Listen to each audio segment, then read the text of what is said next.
ప్రక్రియ కానీ ఆంధ్రప్రదేశ్లో కౌంటింగ్ టెన్షన్ ఎందుకు ఈ స్థాయిలో ఉందనేది ఇవాళ మన సబ్జెక్టు. రైట్, ఇవాళ డిబేట్లో నాతో పాటు జాయిన్ అవుతున్నారు వైఎస్ఆర్సీపీ సీనియర్ నాయకులు ఎమ్మెల్సీ డీసీ గోవింద్ రెడ్డి గారు, అలాగే తెలుగుదేశం పార్టీ నుంచి రామకృష్ణ గారు, గొట్టిపాటి రామకృష్ణ గారు జాయిన్ అవుతున్నారు. బీజేపీ నుంచి రఘురామ్ గారు సీనియర్ నేత, శివశంకర్ గారు జనసేన పార్టీ ప్రధాన కార్యదర్శి, పార్టీ సీనియర్ నాయకులు. Welcome all to the power play debate అండి. సో నేను బ్రేక్ ముందు చిన్న ప్రజెంటేషన్ ఇచ్చాను, మీరు చూసే ఉంటారు. శివశంకర్ గారు, గోవింద్ రెడ్డి గారు, రఘురామ్ గారు, రామకృష్ణ గారు కొద్దిసేపట్లో జాయిన్ అవుతారు. సో గోవింద్ రెడ్డి గారు, ఎందుకని ఒక చాలా న్యాచురల్ ప్రాక్టీస్, న్యాచురల్ ప్రొసీజర్ ఏ రాష్ట్రంలో అయినా ఎన్నికలు పూర్తయ్యాక అన్ని దశలు పూర్తయిన తర్వాత ఒక డేట్ నాడు కౌంటింగ్ జరుగుతుంది. దానికి ఎలక్షన్ కమిషన్ తీసుకునే చర్యలు, జాగ్రత్తలు, అలాగే పార్టీలు, ఏజెంట్లు, ఎవరు ఏర్పాట్లో వాళ్ళు ఉంటారు. కానీ ఎందుకో ఈసారి ఆంధ్రప్రదేశ్ అసెంబ్లీ ఎన్నిక మొదటి నుంచి, ఎన్నిక జరిగిన నాటి నుంచి ఎన్నిక తరువాత కౌంటింగ్ వరకు ఇంత టెన్షన్ ఎందుకు చూడాల్సి వస్తుంది?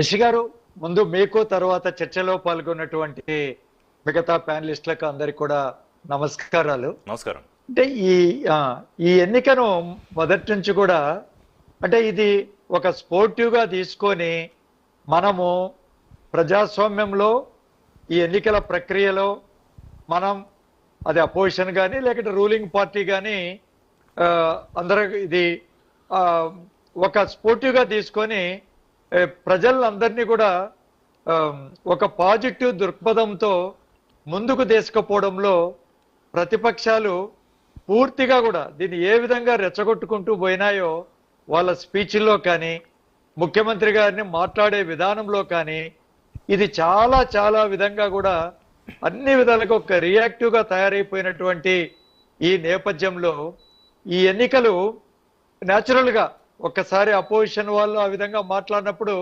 రూలింగ్ పార్టీలో ఉండే నాయకులు కూడా ఈక్వల్గా కూడా ప్రతిస్పందిస్తూ ఇన్ని రోజులు కూడా ఇది ఒక పీక్ తీసుకుపోవడం వల్ల సమాజంలో ఇదంతా కూడా టూ మచ్ పొలిటిసైజ్ అయిపోయినటువంటి ఒక వాతావరణం అన్ని చోట్ల కూడా చాలా చోట్ల కనపడ్డాయి.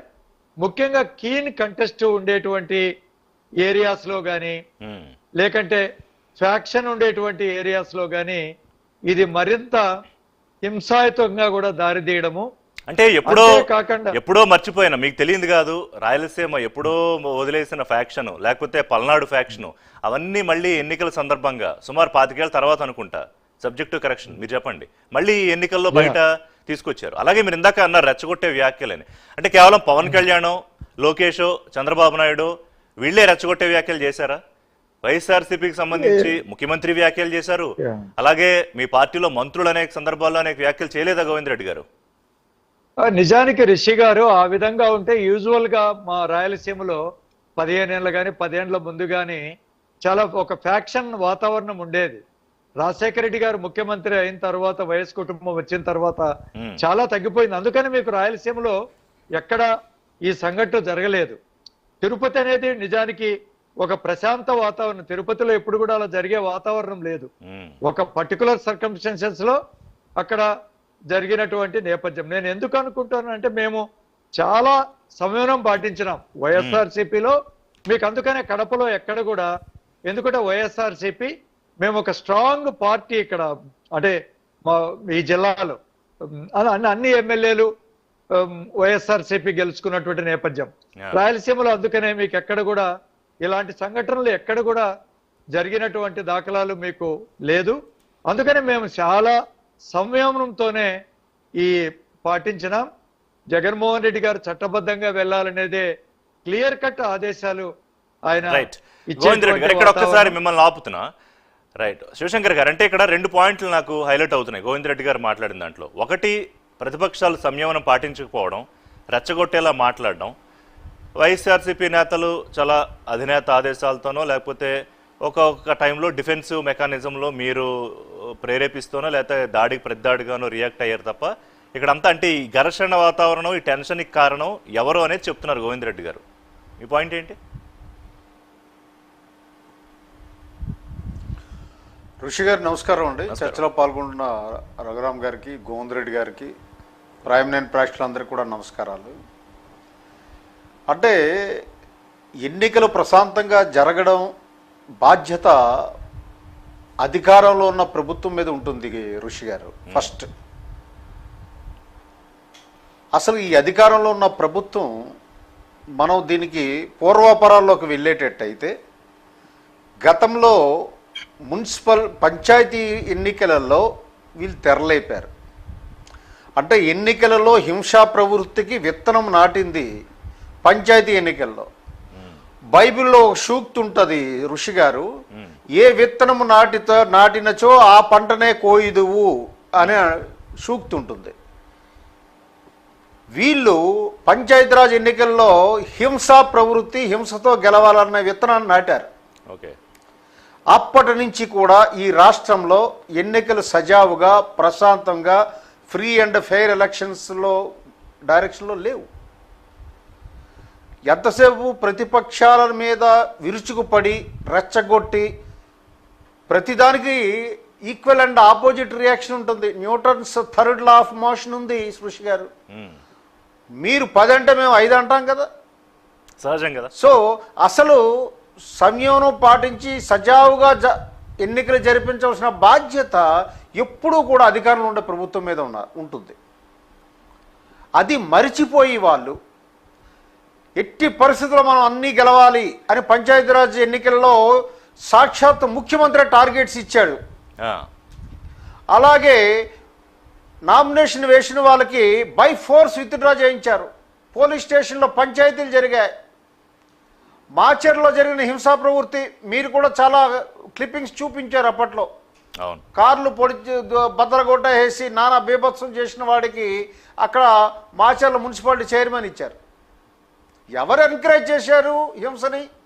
సాక్షాత్ ప్రభుత్వం ఎంకరేజ్ చేసింది. ప్రభుత్వమే టెర్రరైజ్ చేసింది. చట్టాన్ని, రాజ్యాంగాన్ని ఆధిపత్యం కోసం కాదు. ఇప్పుడు మీరు చెప్పిన చట్టానికి, రాజ్యాంగానికి కాదు. ఇప్పుడు స్టేట్ లో ఆధిపత్యం కోసం అంటే ప్రభుత్వంలో ఉన్న పార్టీ, గతంలో తెలుగుదేశం ఉన్నా మరో పార్టీ ఉన్నా, ఈ పంచాయతీ ఎన్నికలో లేకపోతే లోకల్ బాడీ ఎలక్షన్స్ లోనో తమదే పై చేయి ఉండాలని కోరుకుంటారు. దాన్ని తగ్గవన్నీ జరుగుతాయి. కానీ హింస జరగాలని కాదు నా పాయింట్.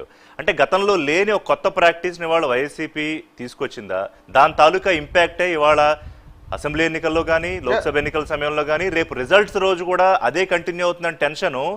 పోలీసులు అంటే ఇంటెలిజెన్స్ రిపోర్ట్స్ విత్డ్రా చేసుకున్నారు అనేక వెపన్స్ చాలా మంది దగ్గర నుంచి. వాళ్ళు కూడా ఎక్కడో పల్నాడు జిల్లాలో కొన్ని చోట్ల నాటు బాంబులు అవి దొరికాయి.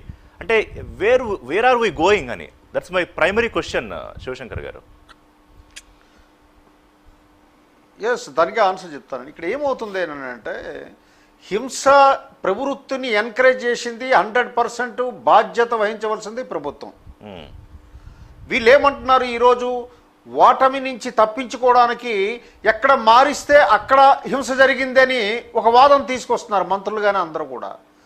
ఇక్కడ ఎలక్షన్ కమిషన్ ఇండిపెండెంట్ అథారిటీ ఎక్కడైతే వాళ్ళకి అనుమానాస్పదంగా ఉందో, వాళ్ళ యాంటిసిడెంట్స్ మీద అనుమానం ఉందో వాళ్ళని మార్చారు.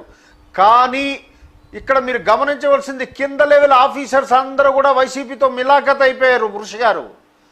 ఈరోజు ఒక విజయభాస్కర్ రెడ్డి అని ఒక డిపిఓ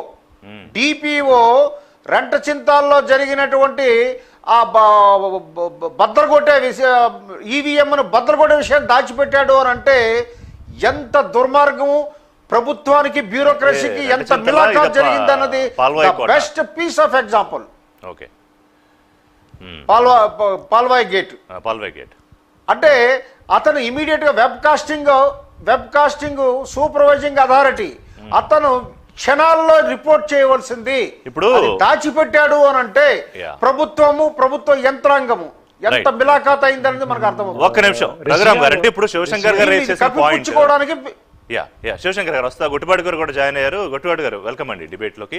సో రఘురామ్ గారు, ఇక్కడ ఏంటంటే కన్ఫ్యూజను ఇవాళ నాయకుల్లో ఉందో లేదో తెలియదు కానీ ఓటర్లు లేకపోతే ప్రజల్లో కన్ఫ్యూజన్ ఏంటంటే రెండు పార్టీల వెర్షన్స్. అంటే ఈసీ క్లియర్గా కూటమితో కొమ్మక్క అయిపోయింది కాబట్టి, అంటే బీజేపీ ఇటు జనసేన తెలుగుదేశం పార్టీ కూటమిలో కొమ్మక్క అయిపోయింది కాబట్టి ఈసీ, పోలీసులు కూడా కొమ్మక్క అయిపోయారు కాబట్టి వైసీపీ మీద టార్గెటివ్గా ఎలక్షన్ జరిగింది. రేపు రిజల్ట్స్ రోజు కూడా అందుకే టెన్షన్ అనేది. ఇప్పుడు శివశంకర్ గారు చెప్పిన వర్షన్ మరోలా ఉంది. It's a clear confusion. ఏం జరుగుతుంది ఆంధ్రప్రదేశ్ రాష్ట్రంలో? ఎందుకు టెన్షన్ కౌంటింగ్కి? మీకు ప్రేక్షకులకి అందరు పెద్దలందరికీ అక్కడ పార్టిసిపేట్ చేసిన పెద్దలందరికీ నమస్కారం. ఒకటండి, దేశం అంతా ఇప్పుడు ఆంధ్రప్రదేశ్, ఒరిస్సా రాష్ట్రాల యొక్క అసెంబ్లీలు ఉన్నాయి, మిగతా దేశం అంతా పార్లమెంట్ ఎన్నికలు ఉన్నాయి. అవును. మనకి బీహార్, ఉత్తరప్రదేశ్ లో ఈ తరహా సంస్కృతి ఉండేది గతంలో, ఎప్పుడో 20 ఏళ్ల క్రితం, 15 ఏళ్ల క్రితం ఉండేది. ఇప్పుడు అవన్నీ డెవలప్ అయిపోయినాయండి. అక్కడ బీహార్ లో ఒక ఇన్సిడెంట్ జరగలా, ఉత్తరప్రదేశ్ లో మచ్చు కూడా ఇలాంటి జరగలేదు. ఇప్పుడు ఆంధ్రప్రదేశ్ లో ఆ విష సంస్కృతి మరి ఆంధ్రప్రదేశ్ కి పాకింది. ఇది గతంలో ఉండేదేమో రాయలసీమ ప్రాంతంలో, ఇప్పుడు లేదు, అక్కడ కూడా లేదు.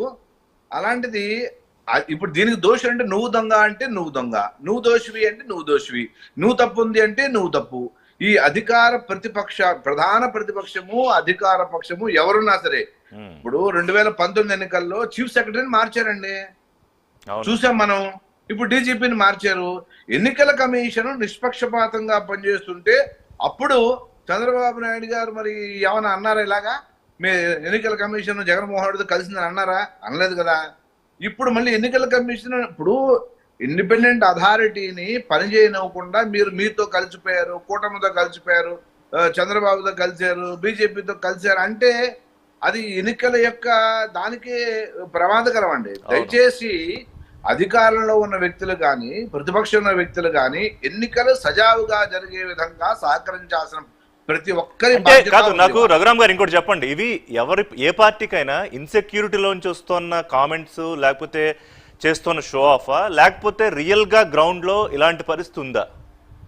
నేను చెప్తానండి. ఇప్పుడు ఏమైపోయిందంటే గత 10-15 అంటే ఎస్పెషల్లీ 10 ఏళ్ల నుంచి అండి, ఆంధ్రప్రదేశ్ విడిపోయిన తర్వాత ఆ గతంలో కూడా చాలా తెలుగుదేశం పరిపాలించింది, కాంగ్రెస్ పరిపాలించింది. ఇలాంటి సంస్కృతి 10 ఏళ్లలో వచ్చిన కొత్త సంస్కృతి గతంలో లేదండి. ఎలా అయిపోయిందంటే నా అధికారం, నా ఇష్టం, నువ్వెవడవి నువ్వు అని ఎమ్మెల్యే అంటున్నాడు, అదే మంత్రి అంటున్నాడు, గతంలోనే అన్నారు, ఇప్పుడు అంటున్నారు.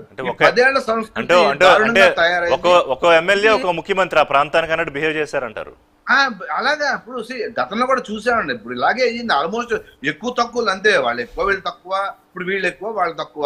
ఏదన్నా అదే అంటున్నాను, ఇద్దరు వాళ్ళ యొక్క పరిస్థితుల్ని, వాళ్ళ యొక్క లోక ఆధిపత్యం కోసమో, అధికారాన్ని చలాయించడం కోసమో, దేనికోసమో దానికోసం, మొత్తం మీద ఇలాంటి సంస్కృతి మన దగ్గర లేదండి.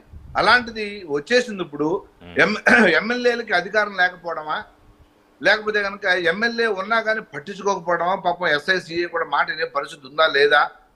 ఎందుకంటే రకరకాల సమస్యలతో ఎమ్మెల్యేలు ఇబ్బంది పెడుతున్నారండి. అధికార పక్ష ఎమ్మెల్యే ఇబ్బంది పెడుతున్నాడు, ప్రతిపక్షంలో ఉన్న ఎమ్మెల్యేని ఇబ్బంది పెడుతున్నాడు. ఈయన వేరే విధంగా ఇబ్బంది పెడుతున్నాడు, అధికారం ఉండే ఎమ్మెల్యే వేరే విధంగా ఇబ్బంది పెడుతున్నాడు. ఎందుకంటే అందరితో మాట్లాడుతున్నా కాబట్టి మన ఫ్రెండ్స్ మిత్రులే కాబట్టి చాలా మంది, మంత్రులు కూడా మిత్రులే, ఎమ్మెల్యే బోల్డ్ మంది ఎమ్మెల్యేలు మిత్రులు, అందరి యొక్క బాధ అర్థం చేసుకుని వింటూ ఉంటాం. కాబట్టి అర్థమైంది ఏంట్రా అంటే ఇది ఆధిపత్య పోరు, నేను నాది, నా రాజ్యం. మీరు మొత్తం మీద పక్షపాతం లేకుండా, స్వపక్షం విపక్షం తేడా లేకుండా ఏదో నిజం చెప్పే ప్రయత్నం చేస్తున్నారు.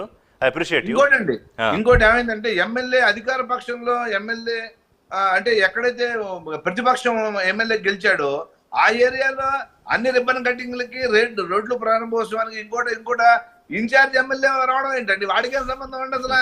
ఈ దరిద్రపు సంస్కృతి ఏంటి అసలు? అరే ఎమ్మెల్యే ప్రతిపక్షమైన ఎమ్మెల్యేనే, అతను గౌరవించండి ఏ బాబు. ఆ పరిస్థితి పోయింది. కాబట్టి ఈ కొట్లాట్లు, దొమ్మీలు, అది అంటే మీరు చెప్పిన పాయింట్ ఏంటంటే ఈ అణిచిపెట్టుకున్న ఈ సప్రెస్ అయిన వ్యవహారం అంతా ఇప్పుడు బయటపడుతోంది రకరకాల రూపాల్లో.